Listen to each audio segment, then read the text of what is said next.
ముస్లింలకు వ్యతిరేకంగా తీసుకొచ్చే బిల్లులను వ్యతిరేకిస్తూ కర్నూలు జిల్లా ఎమ్మిగనూరులో ముస్లింలు నిరసన ర్యాలీలు నిర్వహించారు. వక్ఫ్ భూములు ముస్లింల సమాజానికి చెందినవేనని, వాటిపై ప్రభుత్వం హక్కు చెలాయించడం ముస్లింల హక్కులను కాలరాయటమేనని అన్నారు.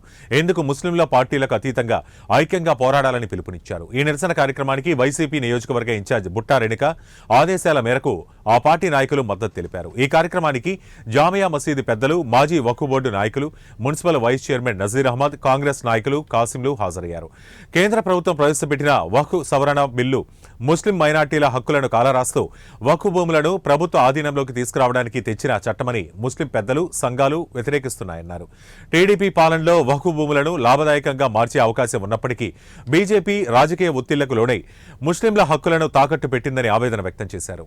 ఒక దురాలోచనతో ఆలోచనతో ముస్లింలను అరికట్టాలనే ఉద్దేశంతో వాళ్ళు చేపట్టిన ఈ కార్యక్రమాన్ని, ఈ బిల్లును వ్యతిరేకిస్తున్న పార్లమెంట్ కూడా మా వైఎస్ఆర్ కాంగ్రెస్ పార్టీ తరఫున కూడా మా వైఎస్ జగన్మోహన్ రెడ్డి గారు కూడా తీవ్రంగా వ్యతిరేకించి వాళ్ళ ఎంపికతో మన వక్ఫ్ బిల్లుకు మద్దతు తెలపడం జరిగింది.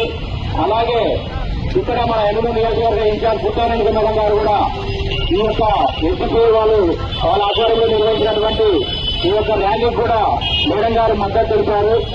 అలాగే ఎస్డిపిఐ గారి ఆధ్వర్యంలో మరియు జామియా మసీద్ కమిటీ వారి తరఫున కూడా ఈ ర్యాలీని మనం జరుపుకోవడం జరిగింది. కాబట్టి అందులో భాగంగానే మా మేడం బుట్టా రేణుక గారు కూడా ఈ ర్యాలీకు, ఈ వక్ఫ్ బిల్లుకు వ్యతిరేకంగా మనము మద్దతు ఇస్తున్నామని మేడం మీ అందరూ తెలియజేయడంతో ఈ కార్యక్రమానికి మా పార్టీ తరఫున మా జిల్లా వక్ఫ్ వైస్ చైర్మన్ రియాజ్ అహ్మద్ గారు, జామియా మసీద్ కమిటీ చైర్మన్ మన కాశీం గారు చేసి మీకు మద్దతు తెలుపుతున్నాం. ఇదే కాదు, మన ముస్లింలకు ఏదైతే దూరం చేస్తున్నారో వాటన్నిటికీ కూడా మేము అడ్డుకట్టగా మీ అందరికి తోడై ఉంటాము. మన ముస్లింల కొరకు ఏ రోజైనా మీరు అర్ధరాత్రి ఫోన్ చేసినా కూడా మీ అందరూ తెలియజేస్తున్నా. ఎప్పుడైనా మేము రెస్పాండ్ అయ్యి